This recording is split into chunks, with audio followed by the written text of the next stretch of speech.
Okay.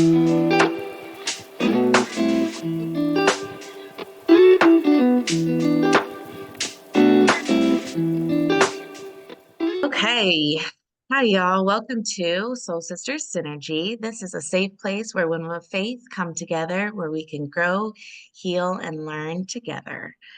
Tonight we have Alexis. She's going to be sharing her Everybody. story with us. Alexis has also written a book called Change Forever, and she's going to share her story with us and also some details about her book that is also becoming a major motion picture. So go ahead, Alexis, take it away and go ahead and share your story. Well, I just want to thank everybody for being here tonight and this opportunity to share my story because I really just want to help lives and glorify God for what He's done through my whole entire life. And with that being said, let me begin. So I'll give you a little background of my life. I grew up in Michigan, and my father was a businessman. He was a workaholic, so he was creating this big company, so he wasn't home a lot. And my mom was a stay-at-home mother, very old school, old-fashioned. And I had three sisters, so she was taking care of four girls. Mm. And I had what I thought was a very normal childhood. I mean, I had a nice life, nice home. My mom made everything so nice. My dad gave us a good life and everything. I ended up going to college at Central Michigan University, where I got my degree in elementary education. And I ended up finding my husband, Tom, there. He was at another school about 45 minutes over and from my central, and we met up.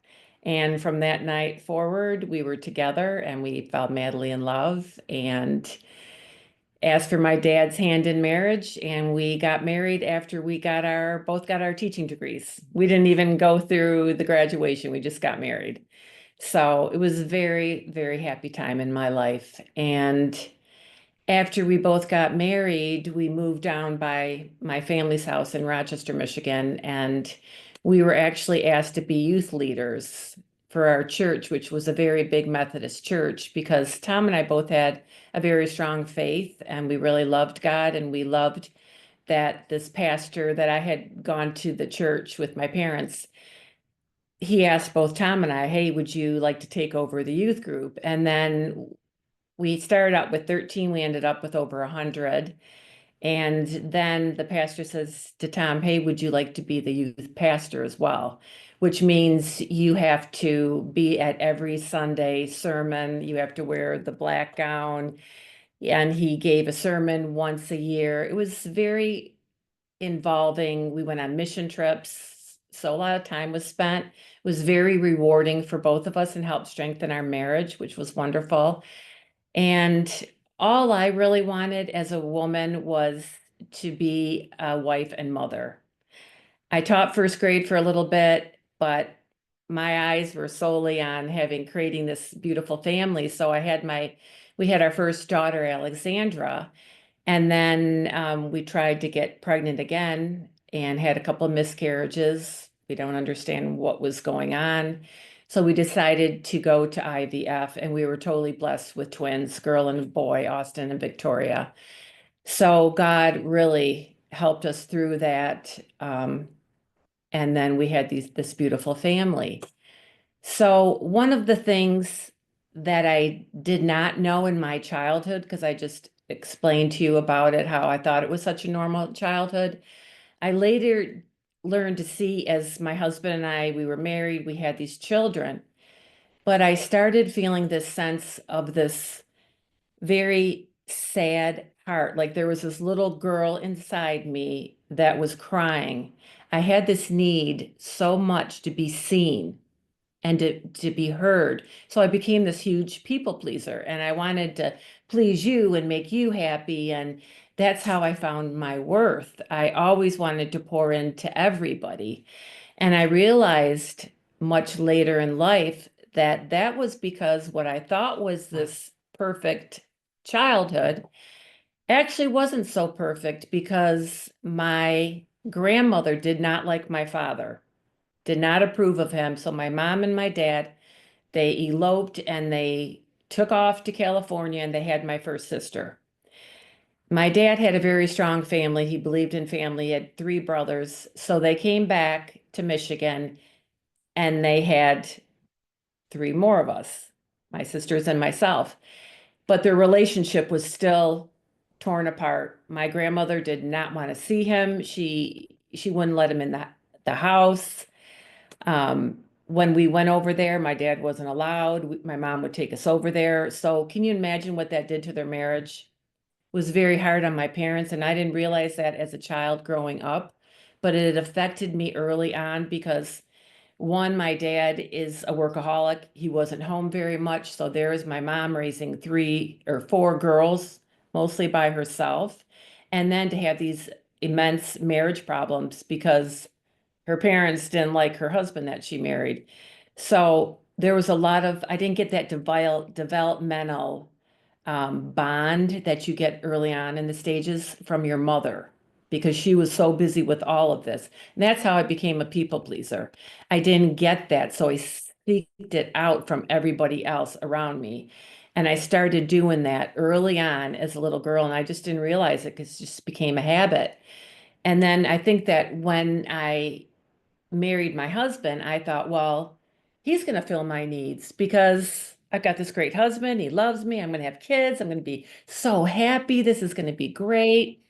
But this little girl was inside me and she was crying and she was hurt and she felt terrible. And when I had my kids, I was feeling happy and I feel like her crying and everything was silenced inside me and she kind of went down. And I started to raise the kids and we were doing the youth group and my husband was working long hours for my father because he wanted to join his company. He didn't want to be a school teacher. So I was alone a lot. And the little girl started coming up inside me, and I could feel this terrible pain that I was carrying around every day, and I didn't know what to do with it. I felt unseen because now my husband, he's got a full-time job with my dad, and then he's got this job with the church, which is very, very time consuming. So I'm hardly ever seeing him. I'm home alone at night all day long raising the three kids. And I really felt sad and, needy, like I needed my husband there. So I had a conversation with him. I said, I think it's time to quit the church. I can't do all this by myself. And I loved God. I loved going on the mission trips. I loved serving him. And it helped bring our marriage closer together, both serving God together and being with these young kids and teaching them about Jesus. But he didn't want to give it up and I couldn't make him. So I thought, well, okay, I'm going to have to live with it. How matter how long it is, I don't know when he'll end up quitting. So he was gone most nights and I didn't know how to cope. So I ended up taking a glass of wine at night. Now, you need to know that I was raised in a very strict, protective childhood and a very old-fashioned. I was taught to be very proper, which means you don't flaunt things, you dress very, conservative. And I wasn't into drinking. My dad told me, don't ever take a drink because you don't know the one that's going to kick you in the butt. So I maybe got drunk a couple times in college, but it wasn't a big thing for me. So I decided, oh, I'll just have a glass of wine at night while my husband's at the church. Well, I took a couple sips and I started doing this every night, and it felt so good because the little girl was just quieted. And I didn't feel that terrible, like aching pain of needing to be seen because the wine just got me in a good place. I'd watch TV and then I'd put it away, and then my husband would come home. And I never wanted him to see me drinking because that's not me. I don't do that. We would have like Friday night, we'd have wine and watch Dynasty or something like that. But I never did any of that myself. I never went out and partied with any girlfriends or anything. So that wasn't me. So I'd put it all away. He would come home. And then the next night, the same thing would happen. And it happened over and over and over again. And Tom knew absolutely nothing.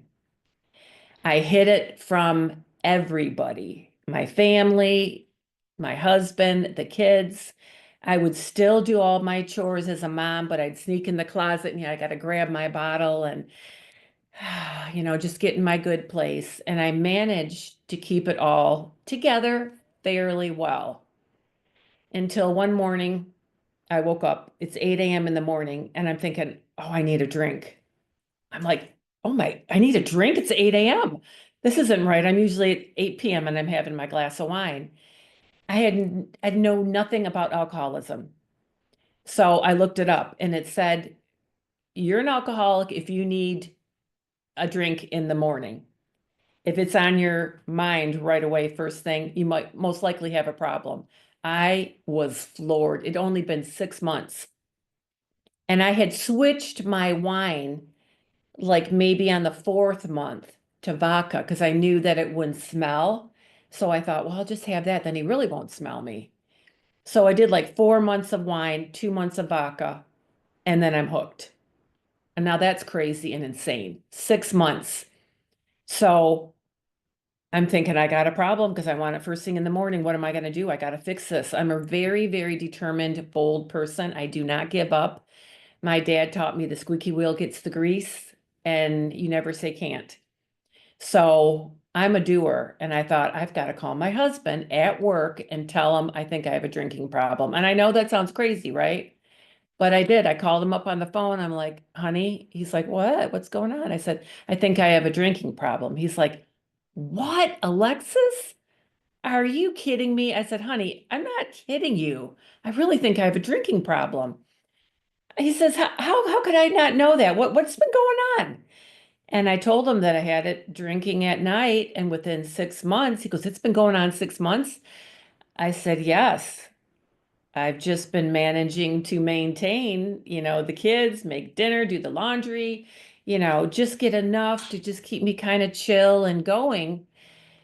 And he said, okay, I'm coming home from work early. We need to talk about this. What do you think you need to do? I said, I think I need to go somewhere and get help. I've got to do something. I probably need a rehab.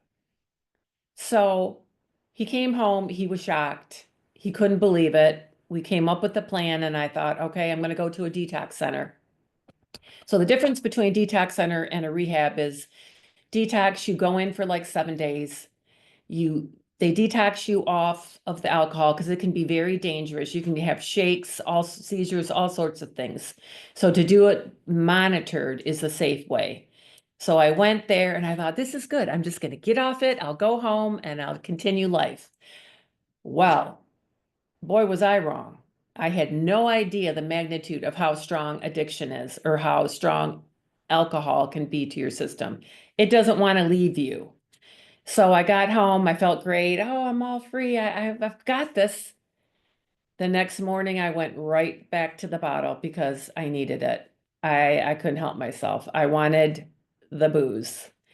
And this continued and it got worse and worse and worse. And this is where once he found out that I had a problem, all eyes were on me and everything. And I had some horrific things happen to me. I drove around with total strangers. I'm the kind of person I think since my dad was such a workaholic and wasn't really in my life as a little girl that I needed that man in there. So I seem to have like better relationships with men, and I always kind of sought them because I felt protected and I didn't have that adult daddy daughter thing like most girls do. So I would just get in with men and say, hey, I need to go here, I need to go there. And I just trusted them. I mean, I could have been raped, killed, anything. I got a DUI. I went and had a couple of drinks with a friend and I got pulled over. Somebody saw me swerving and I headed to jail. My first time in jail, I had no idea what jail would look like. It was mortifying. It was just absolutely scary. They locked me in the cell and it was nighttime. I'm bawling on the floor in my cell and I hear, shut up, stop, you're crying, you little, you know what? And I'm like shaking and I was just terrified. And I came out of jail and 6 months later, I got pulled over again. I did the same thing. I was like a half mile from my home. And what happened with that one was I was starting to go to AA meeting. So my husband went to the AA meeting because he thought maybe I was drinking and he wanted to check up on me. Well, he pulls open the door and a bottle of vodka slides out. And he's like, Alexis, you are not driving home. Get in the car. We're going. I'm taking us home. I said, nope, I'm gonna go. I can do it. I'm fine. And I mean, it was like 1 mile from our subdivision, and I got pulled over. The lights were flashing. I freaked out. And sure enough, I didn't pass the sobriety test. And I blamed it on my husband because I thought, you went ahead and called the cops on me. And so I blamed him for the longest time so that was my second DUI. And when I was in there, the guy that was doing my fingerprints, the officer, he's like, what is a woman like you doing in a place like this? My mom taught me how to dress up. I always wore dress, skirts, heels, makeup, hair like I am today. That's who I am. That's how I was raised to carry myself a certain way. And I'm like, I have no idea what I'm doing here. This is crazy. So that had horrific consequences because I lost my driver's license. I had to get a breathalyzer on my car. I ended up losing the car because 2 DUIs, you lose it, your driver's license and everything. It's very bad. So, but that didn't stop me. I ended up doing more things. I would take taxis. I learned how to call somebody and get a ride very quickly. Um, I ended up going to stores and stealing things because here I am with my Louis Vuitton bag and, I come from an affluent family, but I'm in like Target and stores and I'm buying makeup and I've just put the makeup under my Louis Vuitton purse and out I go. And that happened many times. I was even at another store and I tried on an outfit and I really liked it. And I'm like, I think I'll get this. So I put my shirt on and it was underneath and I walked right out. So I was doing that just in stores and that's not me. I would never, ever steal things, but I got away with it because of the way I was looking. People aren't looking at me. They're not thinking, I got diamond rings on it. They're not thinking I'm doing anything. So I got away with a lot of, and thank goodness I didn't have to go to jail for that. But that was a very bad thing I did. But I was like one of those girly girls. I love to shop. So that wasn't going to stop me. I'm just like, okay, I didn't get caught and everything.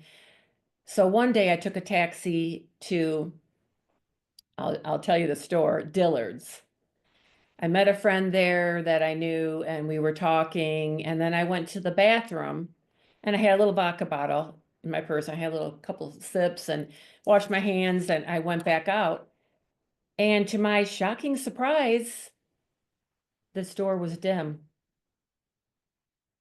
And I'm looking around, I'm like, where is everybody? I go to the front of the store and the store is locked.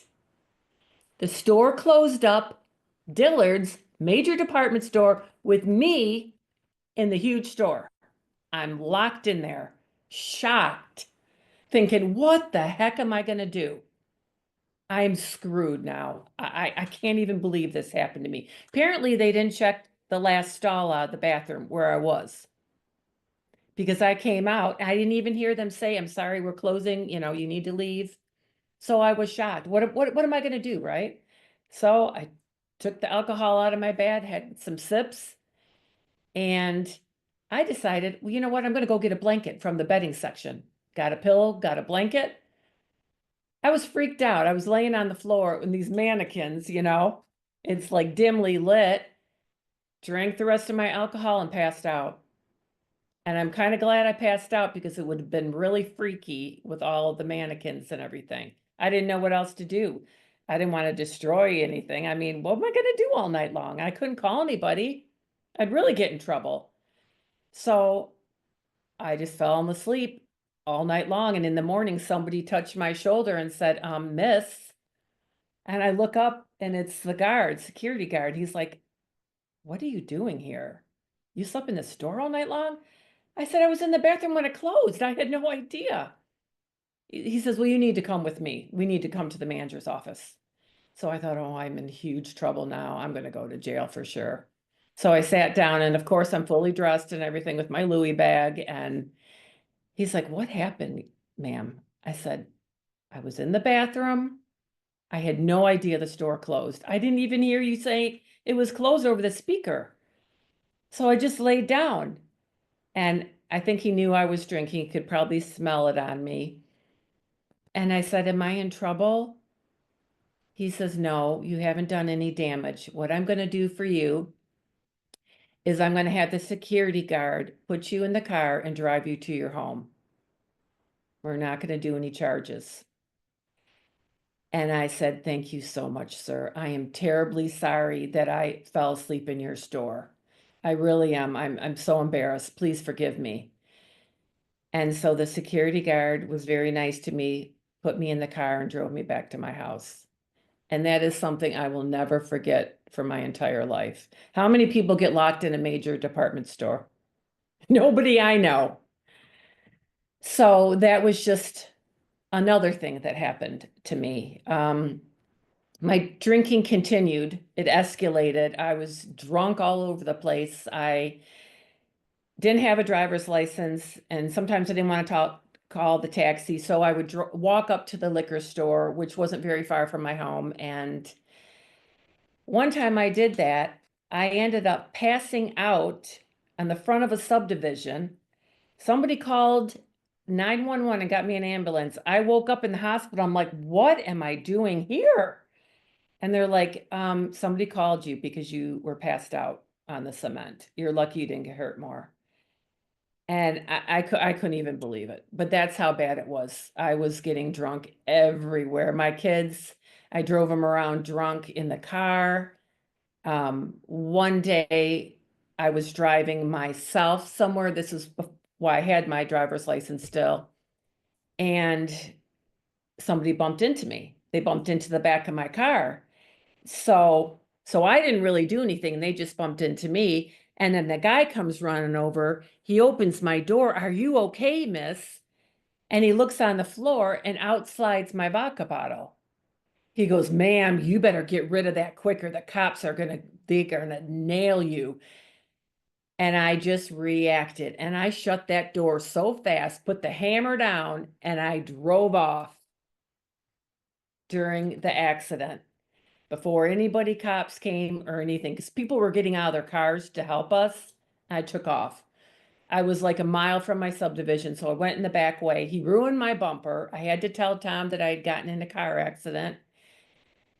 That was another horrible thing. So this is how the alcohol was working. It took over. I didn't even know who I was. Um, Alcohol was my best friend. I It was control of me. I had zero control of anything. All I knew is I had to get up in the morning and I had to continue drinking all day long. It was that bad. One night my husband came home and the kids were down having dinner, and I was in the closet drinking, and he says, "Alexis, come on down. Let's just sit with the kids and have dinner." Well, I was intoxicated, and we had one of those long vacuum sweepers, that you plug into the wall.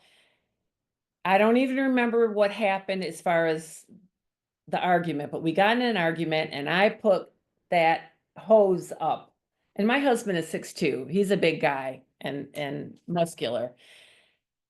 Long story short, the next thing that happened, the doorbell's ringing and it's the police. And they're like, "Ma'am, what is going on here?" And I'm like, "Nothing. We just had an argument." So I go over to the table and I just acting normal, picked up one of my kids because they were done eating. And there was a knife and fork on there.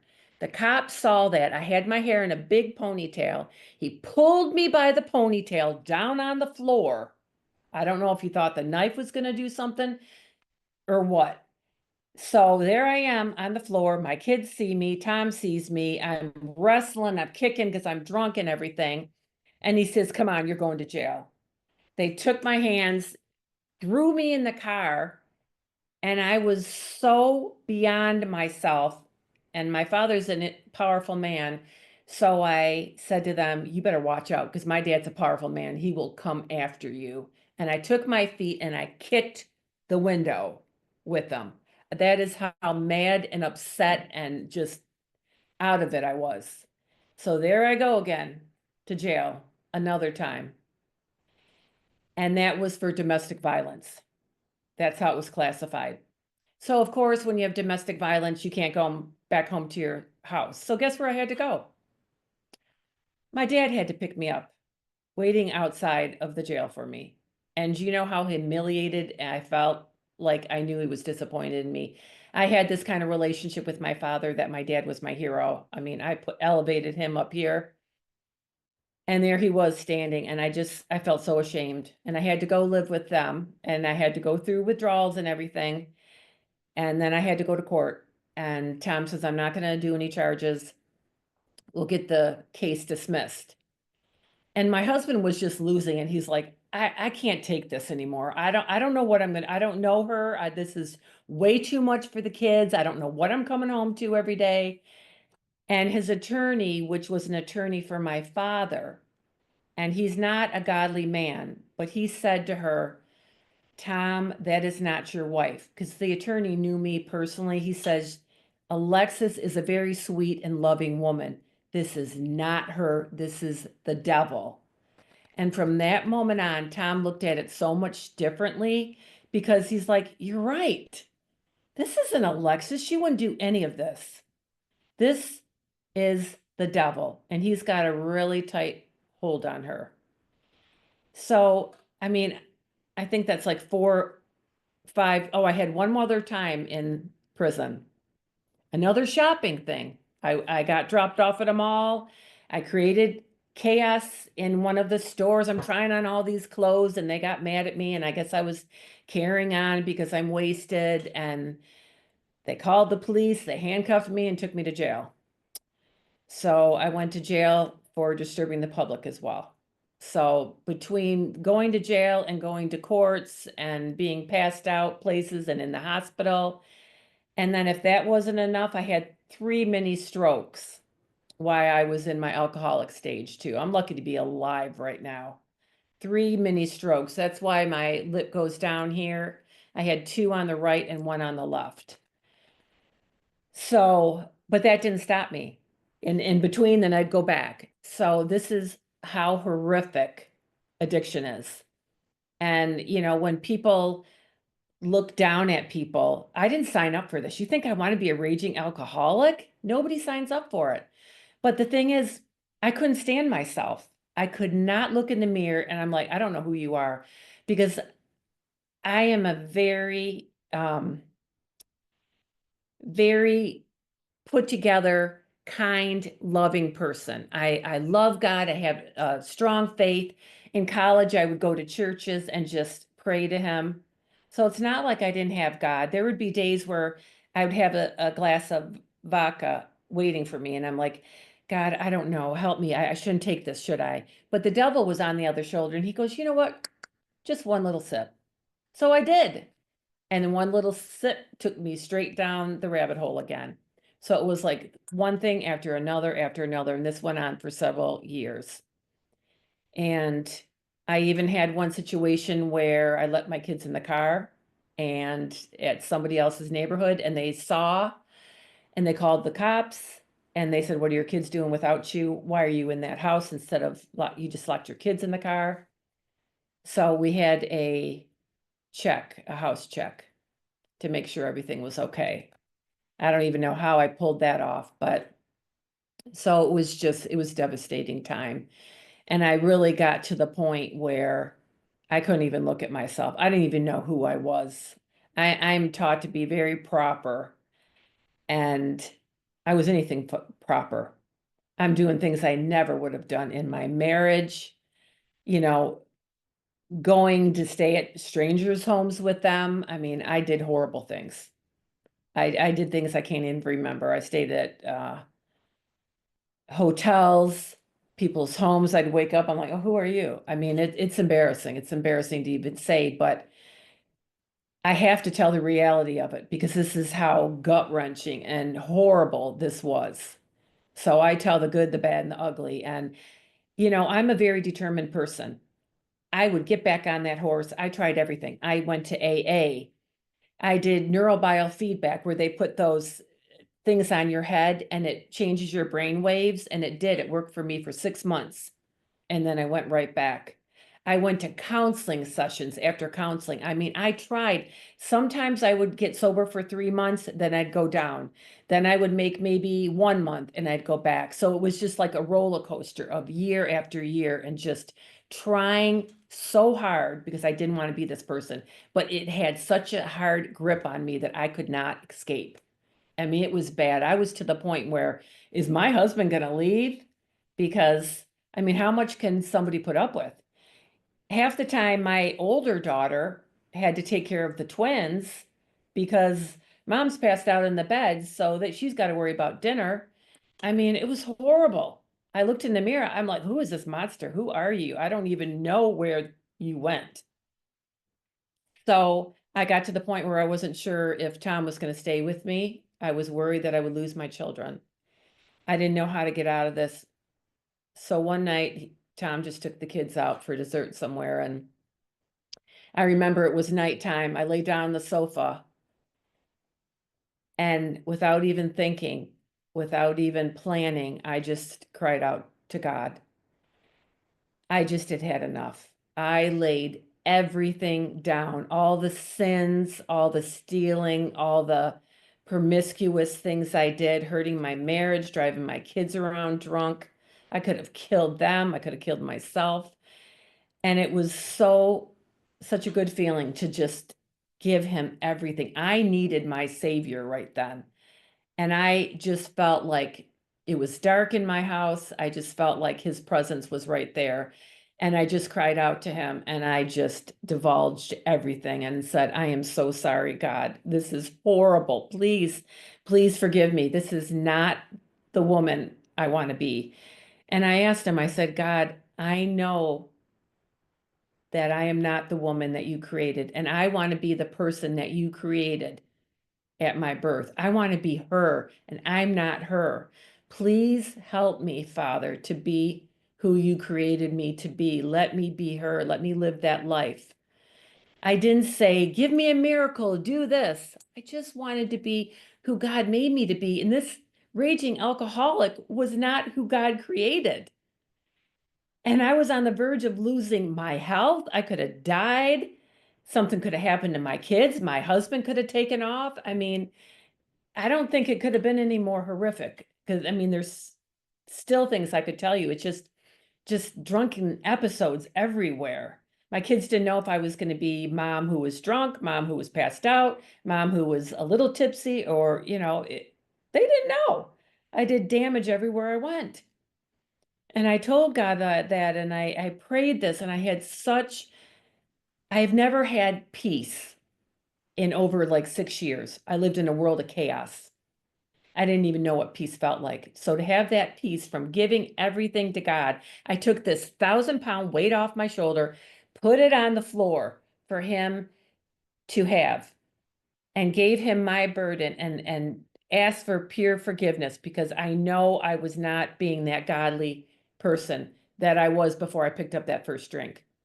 Because I was a very godly woman and I had good intentions. But the devil came and he had such a hold on me and he did not want to let go. So after that prayer and asking him, please, God, please let me be. I'm so sorry. I never felt closer to God in my entire life. And I prayed a lot to him. But this was a prayer that was so profound, so heartfelt and emotional. My eyes were streaming down. I was just crying profusely, and it just felt so good just to get it all out and just, God, I love you so much. I love you, God. Please help me. I don't want to be like this anymore. I don't want to lose my husband. I don't want to lose my children. I just want to be Alexis again.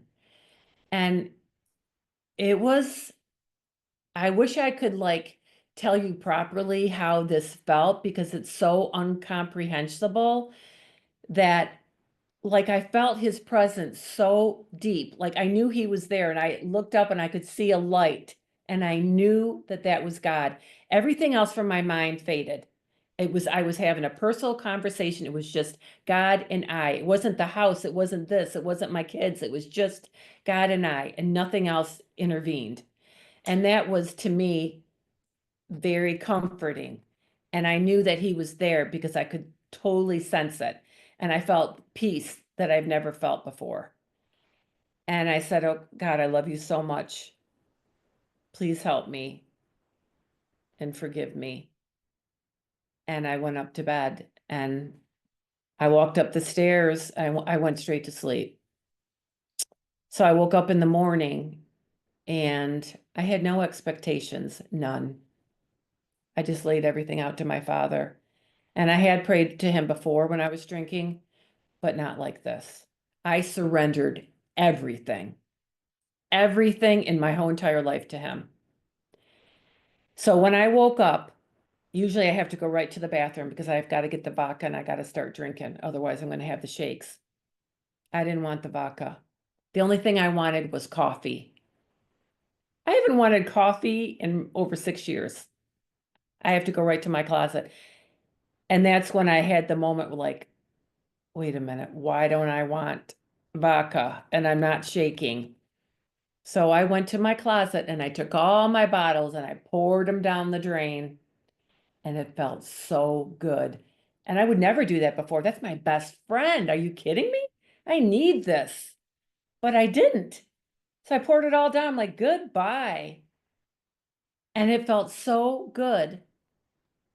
And that's when I knew, oh my gosh, I think he removed my addiction. I want coffee. I'm not shaking.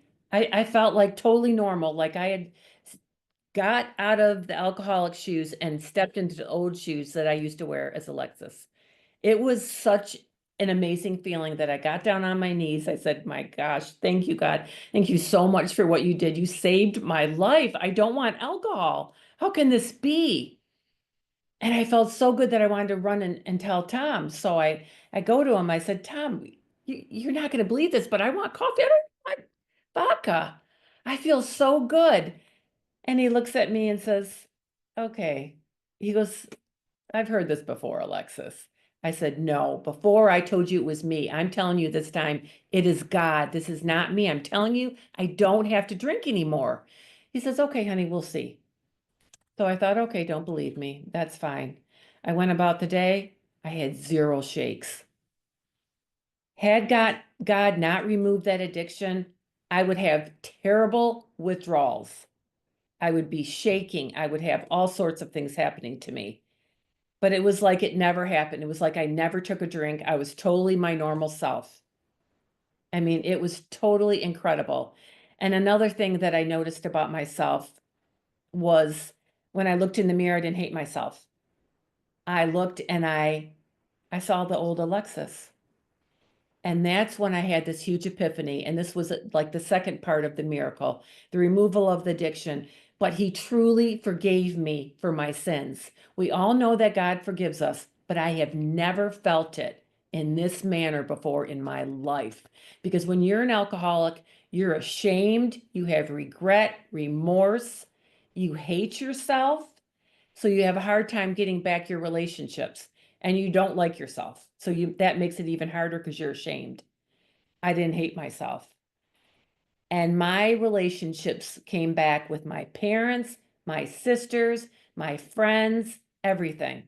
They all came back very smoothly. Tom and I, our relationship, we had to rebuild the trust and things, but we both love God and we both worked on it. We went to counseling and we got our trust back because he didn't want me to have any money. He took me off accounts. He treated me like a 5-year-old because he didn't trust me, right? Makes sense. But each day passed, he's like, I think you're right. God took it away. You're totally sober. You're like normal now. This is my kids were all so excited to have their mom back. Nothing, nothing bad happened. Everything came together so very smoothly. And that is how God forgives you. To be able to feel that it helped me in my life so much to know that God truly forgave me. He's like, you surrendered it, you told all the bad things, and I forgive you, my daughter, and I love you. And that's what's the third thing that he did for me is he removed the alcohol, he forgave me. But I later realized he gave me the gift I wanted the most. The gift is why I started drinking. I wanted to be loved and I wanted to feel seen and that I mattered. And God showed up that night. He left the 99 to come on that couch and sit beside me and take it away, forgive me, and show me how much I was loved. That's the whole reason I started drinking. And I have learned from this day forward, and I will tell everybody, you will never know any love from any human being. I don't care if it's your parents, your husband, whatever, like God's love. Because I don't look for people's love now. I don't have to go to you, and everything, and social media like I was thirsty for. Now I just go to God. If my cup's feeling empty, I'll say, God, fill me. Let me have that love. I need that right now. It's so profound. And what's even, excuse me, what's even more powerful and just shows you the magnitude of God is that I thought, oh my gosh, this is crazy. I'm free from alcohol. People aren't going to understand this.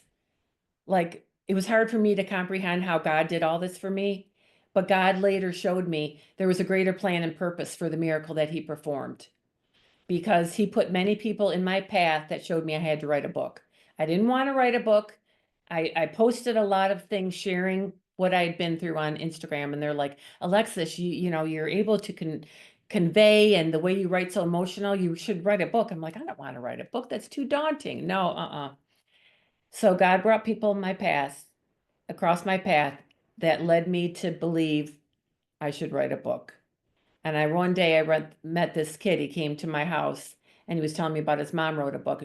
And I said, yeah, I was thinking about writing a book, but I don't think I want to. And he goes, my mom didn't want to either, but then she did, and she loved it. And I literally looked up to the sky. I said, okay, God, you want me to write the book? I'm going to write the book. Do you know when I sat down to write the book, I was on fire. The daunting gone. That scenario was totally wiped out and I was on fire. I wrote it within one year, got the whole book published and written all by myself.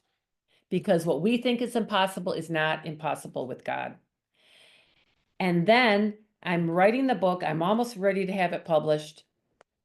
I find out my sister died of a drug overdose. She vanished off of the planet. I knew she was a druggie, a drug addict and everything. She lived in Texas. We had a relationship, but she'd come and go. She'd call me when she's totally wasted, and I would talk to her at 2 a.m, and I loved her and everything. And she stopped calling or texting me. So I'm like, what is going on? I had this gut feeling. It kept coming to me. There's something wrong. She hasn't called you. I said to my husband, we're driving down to Florida. I said, I haven't heard from Sandy. Something's up. I just got this gut feeling. I got to figure this out. He goes, you know what? Let's call a police officer down in her city. End up, I talk to the police officer. He's like, I'm going to help you find this, but it could be hard. She could be on the streets. I don't know. I said, well, I've got to find her. Well, what city does she live in? And I told him, and she says, let me give you the coroner's office and you can call them. So I called the coroner's office, and guess what I got? I told her name and age. And he said, I'm sorry to tell you, but she's deceased. And I was in shock. I did not expect to get that. She loved God, but she didn't get healed. And what happened is she drug overdosed in her apartment. She hadn't been seen or heard. She didn't pay her rent. They went and did a welfare check, and she was dead on the floor. And that's how I had to find out. And the good part is, this is how God works, ladies, because it was just before the book was going to be published. I called my publisher. I said, listen, I just found out my sister died of a drug overdose. Can I put it in the book? Yes, you can. Send it to me right away. I didn't even know what to do, but God put it in my head to do a devotion for her in the beginning, dedicate the book to her. It just came into my head, dedicate the book. I'm like, that's great, because that's going to give me closure. That's going to help me honor her life.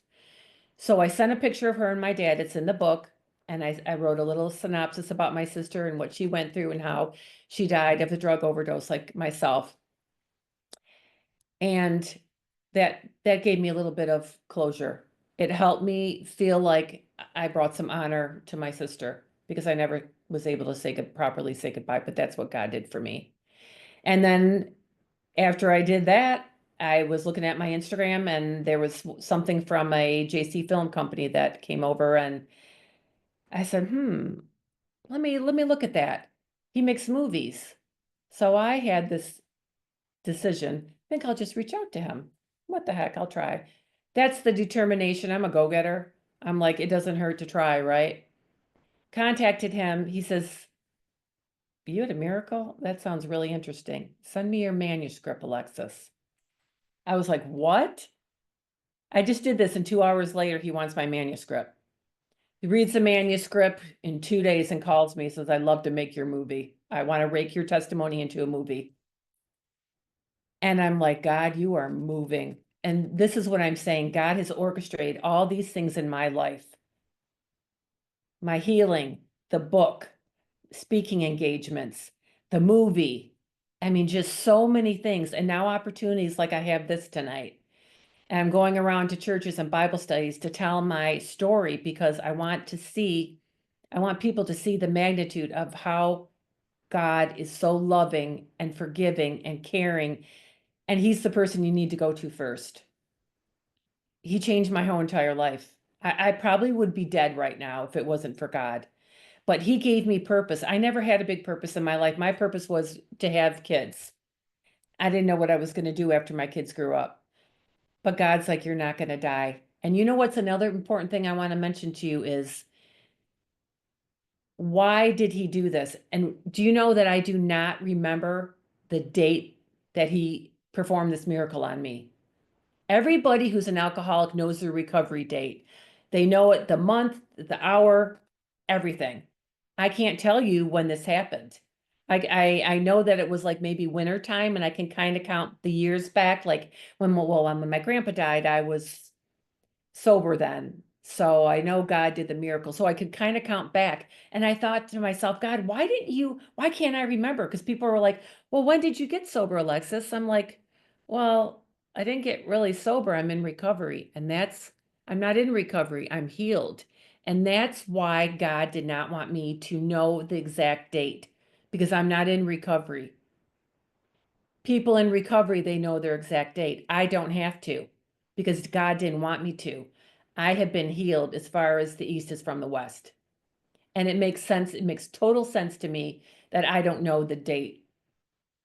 He didn't want me to. And why? So I'm like, well, why me? Why did you take it out of me? There's so many alcoholics. You didn't heal them. And I don't know for sure, but I do know that if God didn't remove my addiction, I wouldn't be the person he created to be. You see, that makes sense? God didn't create me to be an alcoholic. And I prayed because I wanted to be the person he created at my birth. Yeah. That wasn't an alcoholic. That was this woman sitting here. So he wiped away my addiction and totally healed me like it never happened. So God has orchestrated all these things for a plan and a purpose in my life and placed a calling on my life to tell my story and help lead others to him because there's thousands of people that are hurting and they need Jesus Christ. And they have no idea and they're afraid because they're tainted and broken like I am. But God uses the broken people to help save other people. So our pain always has a huge purpose. And now I'm using my pain to glorify him and lead others to him and show them how much he does for each of us. Because I feel like a lot of people, they look to so many others first. I don't live for the world anymore. I live for God solely. And my life has totally transformed. And it makes me look at life so much differently and the world so much differently because I know that I'm still going to go through hardships, but I'm going to be okay because I have God. He loves me and he will see me through it. It doesn't mean life's going to be rainbows and butterflies, but it's going to be a lot better because he will help guide me through it and I'll be on the other side. And our pain always has purpose to create and mold and shape our character to make us who we are and for us to be able to help other people. So I feel like he's using me to help so many people in the world, not just with addiction, anybody who's going through anything that is hurting and painful. They need God. And I am very passionate and I will do this until I take my last breath. My life is all about serving. I was still a stay-at-home mom. So, and I was doing volunteer work. God had me do that after I first was healed. And then he led me to write the book. I was not ready to write the book back then when he healed me. It's been about 18 years. This has been a long process where God has been shaping and molding and teaching me about what he did and where I'm to go with it and equipping me to do this. So here Wow. I am today, and all I want to do is glorify him. And it feels so good to be able to tell how great he is. And I want the world, because it hurts me to know that people they don't know about God. They don't care. They don't understand, and they're missing out. They're missing out on a God who loves them and desires a relationship. My most important relationship was with God. I go to him first. I pray to him all throughout the day. He convicts my heart. He's brought people into my life to help me with situations. It's just incredible. I could go on for hours just telling these different stories of how God has orchestrated things. So I really hope that I inspire you to run to him tonight, to really work on your relationship with him and to make him your top priority, because your life will change for the better, I promise you. God loves you so much and he's waiting for you. Keep working on your relationship. It's the most important part of your life. I love So that. Wow. thank you. Okay. Appreciate you Wow. letting me speak. I'm glad I had my tissues because I used them. I thought you might need them. Whew, that was a roller coaster. I really actually wasn't expecting all of that. See, that's what Like, everybody says. and I think a lot of it does have to do with how you carry yourself and how beautiful Yes. you are. And but that also goes into a lot of people judge people by how they look too. And Yes. you think that people don't go through things, but you just have Right. no Oh, idea. yeah. Just because of how they look, that doesn't mean that they have not Yes. seen the darkness, you know? Right. Very much Um, so. That's why I wanted to write the book and to show my true authentic self. I think that we yeah, need to be more transparent as individuals, because when we are, you wouldn't believe the people that want to connect with me because they see my authenticity and they feel like a safe place, and then they will share their things. We right, don't have to right. hide on some mask of who we're not or pretend to be for social media. Just I be agree. who you are because you're amazing. I definitely agree with that. I'm all about being transparent. Okay, I'm gonna ask you just a couple questions and then we're gonna Sure. stop the recording for Okay. our YouTube channel, and then we're gonna continue on with the questions from the ladies that are here joining us on Zoom, okay? Perfect. So you did answer a couple of my questions, but that's okay. And I real quick, I want to say because I used to be a heroin addict, so I really um, understood a lot of things you were saying. Oh, I My bet. choice was not alcohol, but it was other things. And Right. for a while, for a very long time, I did not know my sober date. And it kind of bothered me because I'm like, everybody knows their date, but Oh, I don't. definitely. I actually went through a bunch of photos and tried to find because I was just so curious, like, how long has it really been? And I did just find out that I was 11 years clean. I was like, I didn't even know it's been that long. Oh Um, my gosh. but so I know you said it's been some years since you wrote the book. Do you know at least like the year or so of when that miracle was performed in your life? I'm curious. Well, I wrote the book. I published it last March. So it's Okay. been out for 1 year on Amazon and a bunch of different sites. And looking back on it, like going through the years, because that's another perfect timing that God did, because he healed me. And then like 6 months later, my grandfather died. I was very close to him, and I spoke at his funeral. And then a year later, my father, oh, this is another quick thing I want to share with you. This is how God works. So my parents have a home in Florida. My dad had Lewy body's disease, and I had a nurse for them, and they also had a home in Rochester, and they were going down there, and I had a nurse to take care of them. And I said to my husband, I think I need to go to Florida and I never fly anywhere without my husband. I said, I think I need to go check on my parents. I just woke up this one morning feeling like this. And he's like, well, Alexis, I can't go for 2 weeks. I have these conferences. I said, I don't know. I just feel like I better go down. I'll just take Alexandra with me then. He says, okay. So we planned the trip. I'm in the morning getting my makeup on and everything. We get a phone call from the hospital. My dad or Tom, my husband answers it.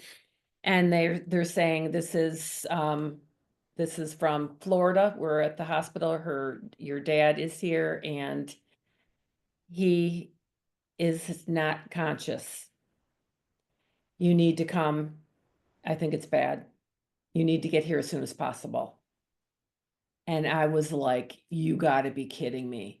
So I'm in the plane. Tom switches over the ticket from Alexander to him. We're flying an airplane, and I'm looking out the window and I'm saying, dear God, please do not let my dad die before I get there. We got there. Apparently, he had lost consciousness and they revived him, but he turned out to be brain dead. Wow. So I was at the hospital with him. They didn't announce that he had been brain dead yet.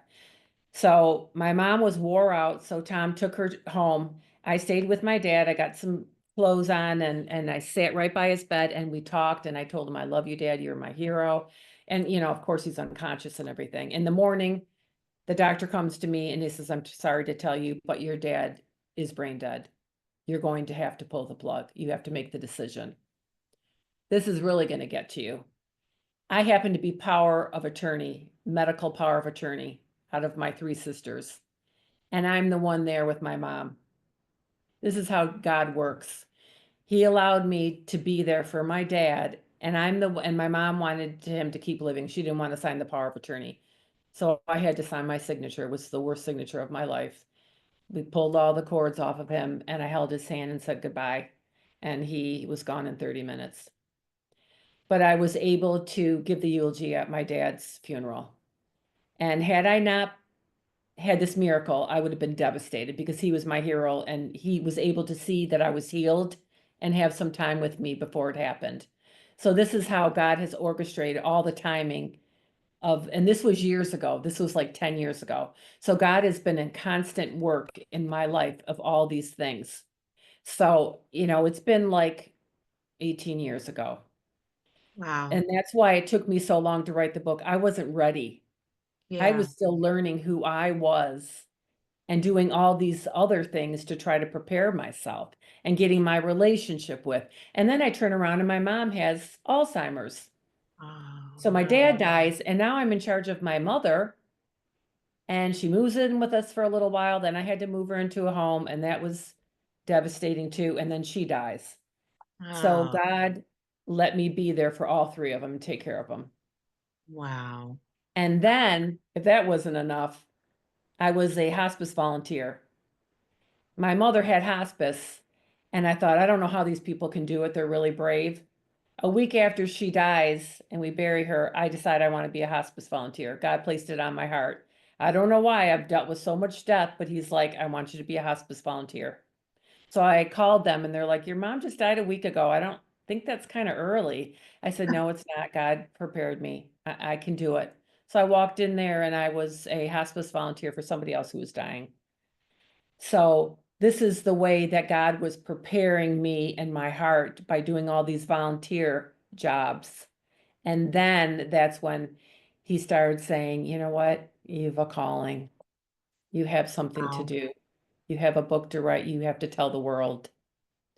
So Wow. he's been in this orchestrating all these details for years. Wow. Okay, let me ask you another question. This might be a tough one. I don't know. And I know you said you have three children, correct? Yes. Okay. How do you think that your addiction may have affected them when Oh, I they're, know it affected all three of them. You can't have a parent who is creating total chaos and driving their kids around drunk and half passed out half the time without having issues. Now, my twins, they were younger because there's a 5-year difference because I had to have them through IVF. Hmm. I had my daughter, so she was older and she took the brunt of it. So when I was passed out, she'd be the one, come on, twins, we gotta, do all that. And the other ones were more little when I had my really bad times, but they knew what was going on. And like my son was extremely supportive of me. Every time I had a good day, is Mommy, I'm so proud of you and everything. But yet I was in there stealing all his quarters so I could get alcohol and stuff. I mean, that's how crazy it went. So they do have issues. And I have, after all this happened too, I had a lot of counseling myself because I wanted to understand where this little girl came that caused all this. And it's largely, I didn't know a lot of these details. And when you start telling a counselor, she's like, oh, you've got abandonment issues big time. Um, I lost my sisters, my parents, I've lost friends. I've had so many issues that I'm really afraid to like have people close sometimes because I'm afraid they're going to leave me. So I'll leave first and stuff. So that's something that I've had to really work on. And God has really worked with me on that to show me that, you know what, you matter. You need to love yourself. A lot of people, like, I like myself. I think I'm a good person, but do I love myself? That's different. Yeah. So God has really taught me to love myself like he loves me. But yeah, Wow. it has totally affected them. And I've told them that they need counseling. So two of my girls have had counseling, and I'm very happy about that. My son doesn't want to have counseling. But the one good thing I will say about this is we were brutally honest with them. My son was a big hockey player in college and everything. He never drank. None of the kids have had any drinking. He would be the designated driver for all his hockey buddies to go get weed and munchies and all that stuff. And they didn't want it because we told them what the truth was. We didn't hide Yeah. facts because this is another fact that's shocking is my dad had a drinking problem and never told me because that's how it was back in the day. We're perfect, we dress nice, we look good, picture perfect, but we're not going to tell you those other things. Yeah. And My Wow. mother, my mother's dad, who she didn't know because they got divorced, he was a raging alcoholic. So I had it in my bloodline. And that's why two of my four sisters, we both had it in our systems. I mean, we didn't stand a chance of somebody not being an alcoholic or drug addict with that. And I didn't know that. And I wish my dad would have told me. Maybe I would have taken a different road. I don't know. Wow. Um, okay, well, thank you for being transparent about that. I was just a little curious because, like, Oh yeah, I yeah, mean, I told you. they face issues totally. And, I think even regardless of how we are as parents, regardless of what happens, if they end up with some kind of trauma somewhere along the lines because we're not perfect. Yes. And a lot of us are still learning, especially with our first kids. And I have terrible regrets about that, but I've also forgiven myself and I'm a wonderful parent now. Yeah, And I can't keep, hanging on to that regret because no, God forgave me and I had to forgive myself. And my kids love me and we have a close, very close relationship. So I'm very blessed in that respect. He brought all our relationships. My husband and I have been married for be 39 years in May. And awesome. the fact that he didn't leave me and we didn't get divorced says a lot. God kept us together. He held us. Good man right there. That's Yeah. awesome. Okay, I think I have one more question because you said the book was just published last year. Is that correct? Yes. Okay, awesome. So when can we possibly expect the movie to come out? Do you have any idea? I'm hoping it's going to be by the end of the year. Now, Okay. Ian Kane was in it. He was the Superman. And Karen Abercrombie, which played on The Forge and the Prayer Room, Kendrick Brother movies. The War She's Room? the War Room. Yes. Yes, yes, Yeah, yes, I'm yes. sorry. I said the Prayer Room, the War Room, and The I knew Forge what you that meant. came out. Yeah. So she's a wonderful lady. I met her on the filming of it, and she's quite something. She's a really good actress too. So we're very blessed Wow, to have the two of them on the movie. that is so cool. So So I was able to be on set. you reached out to him, you wrote this up for him, he read it, and he was like, "This is awesome. We're making it a movie." And it Yes. was just like that. Yes. That's That how is you so know it's wild. God. I mean, that is Yeah, too easy. yeah. All I did was write a message. And that's how That's God so works. awesome. It is. That's why I like to That's share all the details because it's just like jaw dropping, but that's the magnitude of God. yeah. I I mean, love this isn't that. over for me. This is not over. I'm And going to be on that the just goes to show 700 club. you that just goes to show you that, a lot of times you, I feel like as people, we second guess asking people things, and realistically, the worst they can say is no. And so sometimes Yes. that's how I get myself to like ask people. I'm like, Rachel, what's the worst they can say? It's just Oh, the worst is yeah. Don't, no. That's it. absolutely. Don't ever be afraid to ask. Yeah. So And it's that is good because, so wild. That's awesome. thank you. Wow. Okay, I think we're going to go ahead and wrap it up for the recording, and then I'm going to allow other ladies to ask some questions. Are we All good to right. wrap things up? I think so. Thank you so much, ladies. I hope I didn't ramble on too long, but it was kind of a long story. So No, thank that's you so okay. much. You know what? One last thing for the recording, and I'll cut all this out. But can you tell us, or in the recording, where we can find your book at? Okay, my book's on a lot of different sites, but I think the easiest is Amazon.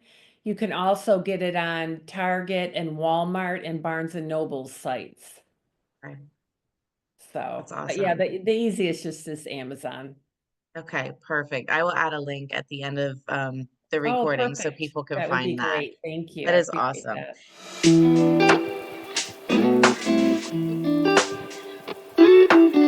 that.